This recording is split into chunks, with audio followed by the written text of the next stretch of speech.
नमस्कार आप सभी के लिए। ये आज आपका 29 अगस्त 2020 का एडिटोरियल है। लिखा दो लोगों ने है, मनप्रीत सिंह बादल एंड राजीव गोदवा ने। अब ये बात ये इस बात की कर रहे हैं कि आपने एक हाल ही में हमारे जो फाइनेंस मिनिस्टर हैं निर्मला सीतारमण जी, उन्होंने स्टेट से ये बोल दिया है कि आप अपनी जो कोरोना के कारण जो राजस्व में वसूली है या जो रेवेन्यू का लॉस हो रहा है वो आरबीआई से बोरोइंग करके उस चीज़ को क्या कर सकते हो, सॉल्व कर सकते हो। स्टेट के पास उतनी क्षमता नहीं है या वो दे नहीं सकता है इस समय, क्योंकि स्टेट को खुद की भी ज़रूरतें हैं। तो जैसे ही ये कहा तो अब स्टेट के पास डायरेक्ट या तो खुद बोरो करे, खुद बोरो करेगा मतलब स्टेट को ही बाद में चुकाना पड़ेगा। तो ये जो समस्या है या ये पूरी की पूरी व्यवस्था है उस पर इन्होंने ये एडिटोरियल लिखा है, उसी पे ये एडिटोरियल बेस्ड है। अगर बात करें इसकी इंट्रोडक्शन में, तो इंट्रोडक्शन में यही सब बातें हैं कि जीएसटी में कौन कौन से बातें किए गए थे टाइप की चीज़, क्योंकि जीएसटी के बाद जो है, जब से जीएसटी लागू हुआ है गुड्स एंड सर्विस टैक्स, तब से क्या हुआ है कि जो स्टेट का टैक्स है और स्टेट पहले अलग टैक्स लेता था और सेंटर अलग टैक्स लेता था। तो उन दोनों टैक्स को मर्जर करके पूरा का पूरा एक सेंटर का टैक्स बना दिया और फिर सेंटर ने कहा कि हम कंपनसेशन देंगे बाद में स्टेट को अगर किसी भी प्रकार का रेवेन्यू लॉस होता है जीएसटी के कारण। तो ये पूरी की पूरी व्यवस्था थी। अब सेंटर ने जो बोल दिया है कि आप बोरोइंग कहाँ से करो, डायरेक्ट आरबीआई से। तो वही उस सब के बारे में ये बात कर रहे हैं पूरा। तो पहले इंट्रोडक्शन में ये सब समझाएंगे बेसिस क्या है, कौन से बेस हैं, कौन से आधारभूत रूल्स रेगुलेशन है जो जीएसटी में प्रॉमिस किए गए थे, अश्योरेंस क्या दिया गया था जीएसटी में, और centre is best placed, centre क्यों बेस्ट है टैक्स के हिसाब से, और इक्वल रिप्रेजेंटेटिव मतलब इंडिया के जो संघीय ढांचा है उसमें स्टेट और सेंटर का एक इक्वल रिप्रेजेंटेटिव है और दोनों ही 1.3 बिलियन लोगों को इक्वली क्या करते हैं, ट्रीट करते हैं। तो ये सब बातें ये अपने पूरे एडिटोरियल में कहेंगे। जैसे कि आप टाइटल ही देख पा रहे हो कि क्या लिख रहे हैं, the act of God coercive not cooperative federalism. तो एक्ट ऑफ गॉड मतलब वही जो निर्मला सीतारमण जी ने कहा था कि ये एक्ट ऑफ गॉड है या एक ऐसी विपदा है कि जैसे किसी को नहीं मालूम था। तो उसको ये कोट करके मतलब पूरे के पूरे उस भाषण को कोट कर रहे हैं, प्रत्यक्ष और अप्रत्यक्ष रूप से क्या कर रहे हैं, निर्मला सीतारमण जी के पूरे भाषण को कोट कर रहे हैं सिर्फ एक्ट ऑफ गॉड लिख के। और फिर क्या बोल रहे हैं कि कोअर्सिव मतलब ये बलपूर्वक है, नॉट कोऑपरेटिव फेडरलिज्म मतलब एक बलपूर्ण संघीय ढांचा है, ना कि कोऑपरेटिव मतलब स्टेट से कोई सलाह नहीं ली गई कि आप आरबीआई से डायरेक्ट बोल रहे हो कि बोरोइंग कर लो। तो कोअर्सिव मतलब बलपूर्वक, कोऑपरेटिव मतलब एक सामंजस्य से व्यवस्था करना। इंट्रोडक्शन की बात करें तो क्या बोल रहे हैं, और हाँ अगर आपने चैनल को सब्सक्राइब ना किया हो तो please hit the subscribe button. It is beyond anyone's imaginations that government of India would invoke the force majeure clause against its own people. ये किसी की भी इमेजिनेशन से क्या था, अलग था कि गवर्नमेंट क्या कर देगी, इन्वोक कर देगी किसको, फोर्स मेजर मतलब होता है घटना को, एक ऐसे इंसिडेंट को जो फोर्सफुली एक्ट किया जाए, क्लोज अगेंस्ट ऑन पीपल खुद के ही लोगों के प्रति एक ऐसा कठिन निर्णय ले लेगी। खुद के लोगों के प्रति मतलब लिया स्टेट के प्रति है, लेकिन स्टेट में जो लोग रह रहे हैं कहीं ना कहीं उन पे अफेक्ट पड़ेगा। सो दैट्स वाई ये बोल रहे हैं खुद के लोगों के प्रति। Unfortunately, this has become reality in time when every Indian state is massively burdened by COVID-19 crisis and governance has been severely affected। और इन्होंने ये कहा कि दुर्भाग्यपूर्ण ये सत्य हुआ है, ये रियलिटी में ये चीज़ घटित हुई है। क्यों घटित हुई है, क्योंकि स्टेट उसी समय जब कोविड-19 के मैसिव बर्डन को झेल रहे हैं या उठा रहे हैं उस बर्डन को या उस भार को और उस क्राइसिस को, उसी समय जब और उसी समय उनकी जो इकोनॉमी है या जो गवर्नेंस है वो बहुत बुरे दौर से गुजर रही है, तब ये हुआ है। Finance minister Nirmala Sitharaman statement on Thursday that financial crisis facing the state is a result of an act of God is symptomatic of the closeness with which the Narendra Modi government treat state governments. तो finance minister जो हमारे finance minister है निर्मला सीतारमण, उन्होंने कहा कब कहा? गुरुवार के दिन ये कहा कि फाइनेंशियल जो क्राइसिस है फेस कर रहा है स्टेट, मतलब भारत, यहाँ पे स्टेट का मतलब है भारत, वो क्या है? Act of God.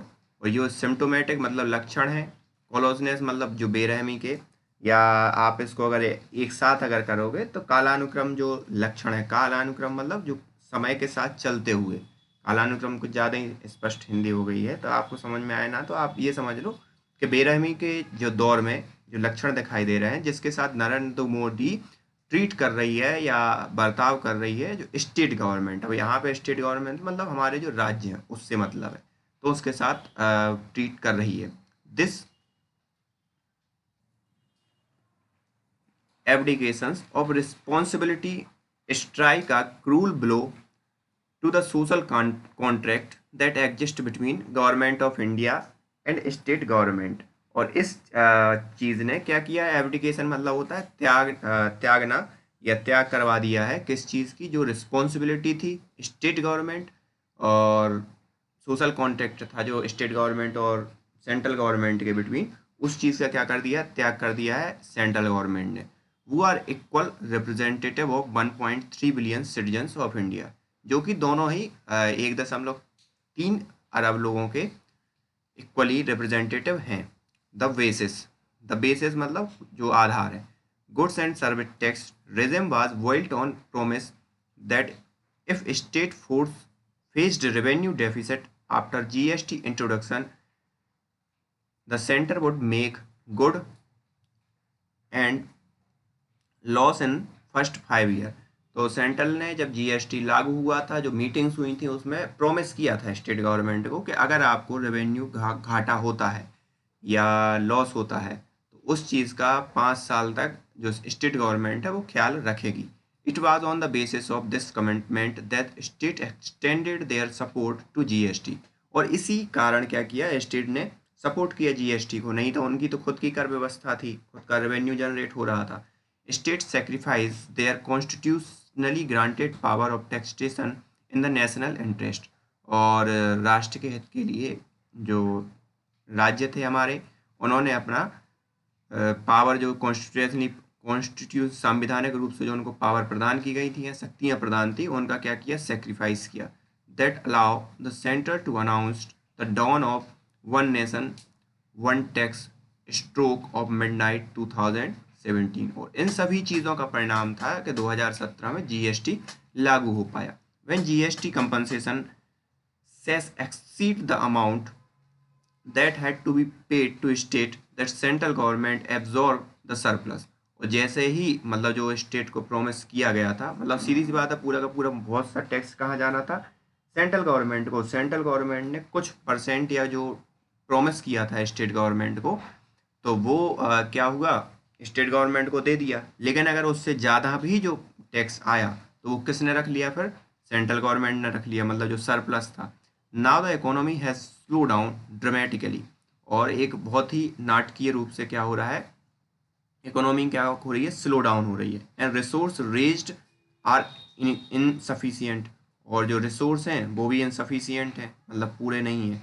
Instead of exploring other viable option, तो इसके बावजूद कि आप नए ऑप्शन को एक्सप्लोर करो या खोजो, एक वायबल मतलब व्यवहारिक options, the centre is orchestrating a charade and raising question about whether it is legally accountable to pay compensation। तो अब फिर ऑर्केस्ट्रेशन मतलब कहने लगा सेंट्रल ने, फिर मतलब बजाय इसके कि कोई व्यवहारिक ऑप्शन खोजता, सेंट्रल क्या बोलने लगा? क्वेश्चन रेज करने लगा, क्या वास्तविकता में सेंटर इस चीज़ के लिए जिम्मेदार है या उत्तरदायी है कि उसे स्टेट के लिए क्या कंपनसेशन देना पड़ेगा? मतलब ये क्वेश्चन रेज करने लगा कौन? सेंटर। ऑर्केस्ट्रेटिंग मतलब बोलने लगा, चैरिट मतलब होती है शब्द पहेलियों में, शब्द के जंजाल में, ऐसा उसने कहा, ऐसे क्वेश्चन रेज किए, बजाय इसके कि कोई एक वो व्यवहारिक ऑप्शन खोजता कि भाई कैसे चीज़ों से लड़ा जाए।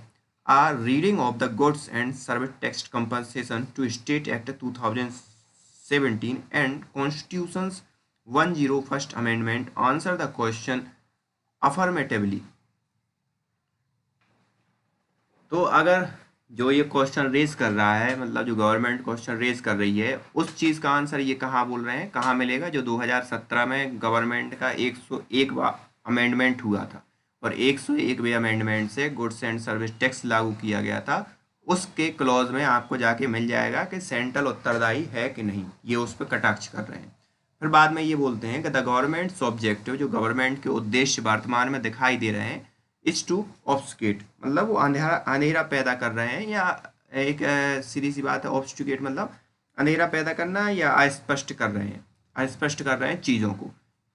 It is one thing to say that there are no fund available, but entirely another to assert that there is no commitment to pay compensation. तो यहाँ पे एक चीज़ तो ये है कि आप ये कहो कि there is no fund available, मतलब ये बोलो तो एक बात बनती है कि यहाँ पे कोई फंड नहीं है, मतलब सेंटर के पास कोई फंड नहीं है स्टेट को देने के लिए। But entirely another to assert that, लेकिन एक पूरे ही नाटकीय रूप से एक मतलब पूरा का पूरा व्हील राउंड कर देना 360 डिग्री पे, और ये कमिटमेंट करना कि यहाँ पे देयर इज़ नो कमिटमेंट, मतलब यहाँ पे कोई उत्तरदायित्व तो नहीं है कि हम आपको कंपनसेशन पे करें। तो ये एक बिल्कुल भयावह है स्टेट के हिसाब से, मतलब एक मतलब अनफॉर्चुनेट थिंग है इनके according. This commitment has a history that begin with United progressive alliance era when Bharatiya Janata party ruled state strongly.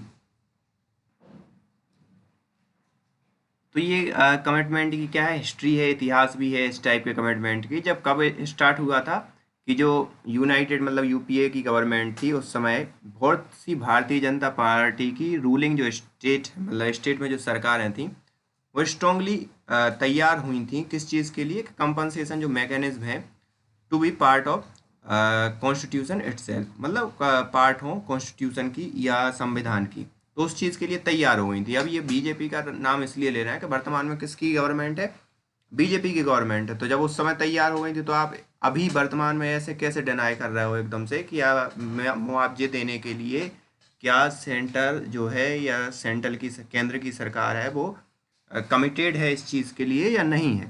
Paragraph 92 of the standing committee report so that center assured payment of compensation for specified period if there were such a loss।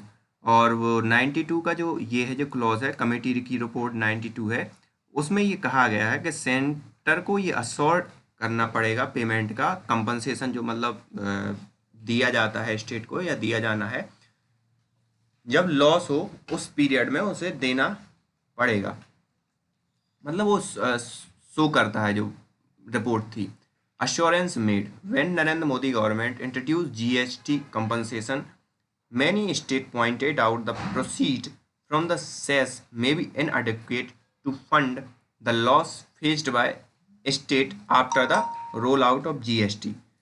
तो क्या हुआ फिर बाद में जब Narendra Modi government ने GST को introduce किया या जीएसटी को सामने लाया, तो बहुत से स्टेट ने पॉइंटेड आउट मतलब प्रश्न चिन्ह उठाया या इस चीज बारे में बात की कि जो भी सेस है वो हो सकता है अपर्याप्त होगा, इनएडिक्वेट होगा उनके जो फंड के लिए है, और उस हिसाब से देखा जाए जो उनके लिए लॉस होगा, उन दोनों को देखा जाए तो वो उनके लिए कम होगा। तो allaying these apprehension, the central government made assurance that it would provide fund to meet state deficit। तो उस समय अफर्म किया मतलब अश्योरेंस दिया सेंट्रल गवर्नमेंट ने कि जो भी आपको घाटा होगा वो सेंट्रल प्रोवाइड करवाएगा कि क्या कैसा है, मतलब जो भी आपको जितने अमाउंट में घाटा होगा उतना सेंट्रल उस चीज़ को क्या करेगा, मेंटेन करेगा। इन the 7th meeting of the GST council the chairman, उस समय के जो फाइनेंस मिनिस्टर थे वो चेयरमैन थे, उस समय के कौन थे, अरुण जेटली थे। तो in the 7th meeting of GST council the chairman observe that it was the constitutional committee commitment of central government to provide 100% compensation. वो एक कॉन्स्टिट्यूशनल कमिटमेंट था, मतलब उस समय ये बात हुई और ऑब्जर्व किया था इस स्टेटमेंट का कि ये एक संवैधानिक कमिटमेंट है कि जो कंपनसेशन है वो राज्य सरकारों को दिया जाएगा। दिस वाज री enforce in the 8th meeting of council, और ये 8वीं मीटिंग में भी री इन्फोर्स हुआ था। ये कब की बात हुई थी, ये 7th मीटिंग की बात हुई थी, फिर बाद में इन्होंने री इन्फोर्स किया 8th मीटिंग में फिर से। In the 10th meeting the secretary of GST council state that अब 10वीं मीटिंग की बात हो रही है, तो 10वीं मीटिंग में क्या होगा, secretary of GST council state that, मतलब सेक्रेटरी जो सचिव थे जीएसटी काउंसिल के, उन्होंने स्टेट क्या किया कि government could raise resource by other means for compensation and this could then be recouped with continuing the cess beyond 5 years। तो गवर्नमेंट क्या कर सकती है, उन्होंने ये कहा कि गवर्नमेंट क्या रिसोर्स रेज कर सकती है और उसके कंपनसेशन के कुड देन, और इससे फिर वो क्या कर सकती है, रिकॉप्ड मतलब संभाल सकती है जो भी कंटिन्यूइंग होगा, जो सेस का जो मैटर है राज्य और केंद्र सरकारों के बिटवीन जो भी बात हुई उन सब चीज़ों को संभाल सकती है। फिर क्या है, therefore there was never any ambiguity in mind of state that successor will be offered by centre. तो फिर वहाँ पे फिर कोई अस्पष्टता, एम्बिग्यूटी मतलब कोई अस्पष्टता या कोई संदेह नहीं रह गया किसके माइंड में, स्टेट या जो राज्य सरकार है उनके माइंड में, कि शकर मतलब होता है परेशानी में सहायता करना, कि जो हमारी केंद्र सरकार है वो परेशानी में हमारी सहायता करेगी। तो फिर कोई माइंड मतलब ऐसा कन्फ्यूजन रहा नहीं और वो तैयार हो गए जीएसटी के लिए अपने संवैधानिक अधिकारों की कुर्बानी देने के लिए। The constitutional framework that assert the GST does not provide an escape clause for act of God, और संवैधानिक रूप से ये चीज़ की व्यवस्था नहीं है, एस्केप क्लॉज मतलब बाहर निकलने, मतलब हर चीज़ से हाथ खड़े करने वाला क्लॉज, कि एक्ट ऑफ गॉड मतलब कंपनसेशन ना देना पड़े, तो एक्ट ऑफ क्लॉज की कोई व्यवस्था नहीं है संविधान में कि संविधान में ऐसा कुछ लिखा है। State never expected to be disappointed so early, और जो स्टेट है वो उन्होंने आशा नहीं की थी कि डिसअपॉइंट हो, इतनी जल्दी डिसपॉइंट होंगे।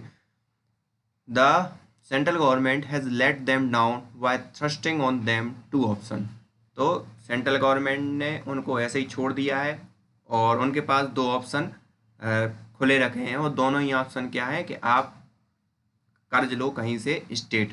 This is akin to akining asking state to mortgage their future to sustain the present, और ये बिल्कुल वैसा ही है, अकिन मतलब होता है सदृश होना, कि स्टेट से ऐसा पूछा जाए कि भैया आप अपने फ्यूचर को दाव पे लगा दो प्रेजेंट के लिए, या फ्यूचर को एक गिरवी के तौर पर रख दो क्योंकि वर्तमान आपको बचाना है। इस टाइप की ये व्यवस्था है, इस टाइप की बात हो गई। Cooperative federalism has been transform into coercive federalism, और जो कोऑपरेटिव फेडरलिज्म ये मतलब जो मिल सामंजस्यपूर्ण संघीय ढांचा था वो बलपूर्वक संघीय ढांचे में बदल गया है।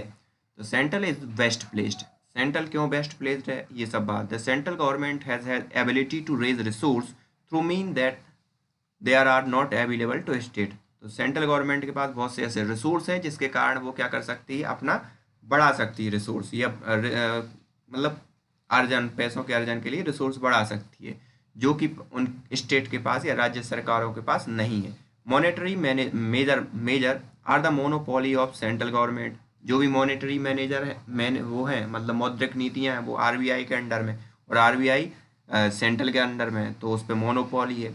Even borrowing is more efficient and less expensive if it is undertaken by central government, और अगर कर्ज सेंट्रल गवर्नमेंट कर्ज लेती है तो वो बहुत कम होगा बजाय इसके कि अगर स्टेट गवर्नमेंट कर्ज लेगी। Over the last 6 years, the central has continually cornered resource that should have been shared with state, और जो लास्ट 6 ईयर है उसने कॉर्नर किया है, मतलब जो रिसोर्स का मैनेजमेंट है उसमें सेंट्रल ने स्टेट की दखलंदाजी को क्या किया है, कम किया है या कॉर्नर कर दिया है राज्य सरकारों को। The 14th finance commission allotted 42% of central government tax revenue to state, तो जो 14वां वित्त आयोग था उसने ये कहा था कि सेंट्रल गवर्नमेंट को जितने भी जो टैक्स हैं उन टैक्स का 42% किसको देना है, आपको राज्य सरकारों को देना है, उसकी एक रिकमेंडेशंस थी। However accountability initiative analysis of state budget so that state receive only 30%, और एक जो रिपोर्ट का जो प्रकाशित करने वाले होते हैं, जो इन सब चीज़ों पर ध्यान रखने वाले होते हैं, उन्होंने ये देखा कि 30% ही सेंट्रल ने टैक्स दिया है 2015 से 2019 के between, central raise an estimate इतने lakh crore revenue through cess and surcharge in 2019-20 अलोन। तो सेंट्रल ने इतना टोटल अमाउंट क्या किया, रेज किया है सेस के द्वारा, और सरचार्ज जो भी है या सरप्लस जो भी है उन सब का एक मिला जुला। These are not shareable with state, लेकिन ये किसको, स्टेट को नहीं देगा, मतलब राज्य, केंद्र सरकार राज्य सरकार को नहीं देगी। Similarity, cess on petroleum product have resulted central receiving 60%। Petroleum की बात करें तो सेंट्रल उसमें 60% सेस क्या कर रहा है, अपने पास रख रहा है। 40% किसको दे रहा है, राज्य सरकारों को दे रहा है। जबकि 2013-14 की बात की जाए तो उस समय ये कितना था, 50-50% था। तो इक्वल रिप्रेजेंटेटिव, अब ये तो हो गई पूरी की पूरी बात। अब पूरे जो संवैधानिक ढांचे हैं कि भाई दोनों का इक्वल रिप्रेजेंटेटिव है, तो उसकी बात कर रहे हैं ये। Equal representatives as equal representative of citizens of federal republic of India, state government expected the central to demonstrate empathy when they are wearing the brunt of COVID-19 pandemic and lockdown that were announced without consultation। अब यहाँ पे एक दोनों का क्या है, representative मतलब प्रतिनिधित्व, बराबर प्रतिनिधित्व है इस फेडरल रिपब्लिक में। स्टेट गवर्नमेंट एक्सपेक्ट कर रही है कि सेंट्रल क्या करे, अपनी सहानुभूति दिखाए स्टेट गवर्नमेंट के साथ इस बहुत बुरे समय में, जबकि लॉकडाउन भी इम्पोज कर दिया गया बगैर सेंट्रल या राज्य सरकारों से पूछे हुए, मतलब ये पूछा भी नहीं और आपने क्या कर दिया, अनाउंस कर दिया। तो इस समय सहानुभूति दिखानी चाहिए। This is the most appropriate time to provide them relief through the consolidated fund of India. तो ये एक बहुत अच्छा समय है या एक बहुत ज़रूरी समय है कि उनके लिए प्रोवाइड करवाएं रिलीफ। कैसे, कंसोलिडेटेड फंड ऑफ इंडिया के through. Prime minister Narendra Modi proudly describe GST as a good and simple tax which would assured and glorious economic future of India. Prime minister Modi ने कहा था कि गुड्स एंड सर्विस टैक्स बहुत ही simple है और जो glorious या गौरव जो फ्यूचर है, ग्लोरियस फ्यूचर है इंडिया का, गौरवपूर्ण भविष्य, उसके लिए एक मील का पत्थर साबित होगा। अनफॉर्चुनेटली, दुर्भाग्यपूर्ण, just 3 years later, the harsh reality is that states are staring at grave and sordid time ahead। और 3 साल के बाद ही एक उसकी हार्श रियलिटी या भयावह वास्तविकता सामने आ गई है। और स्टेट स्टेरिंग, तो स्टेट स्टेरिंग क्या देख रहे हैं, ग्रेव मतलब बहुत गंभीर, और सॉर्डेड मतलब बहुत घिनौना जो टाइम है या बहुत बुरा जो समय है उसकी तरफ देख रहे हैं, और उनके लिए ये चीज़ फेस करनी पड़ रही है। So this is the end of today's editorial. So thank you for today.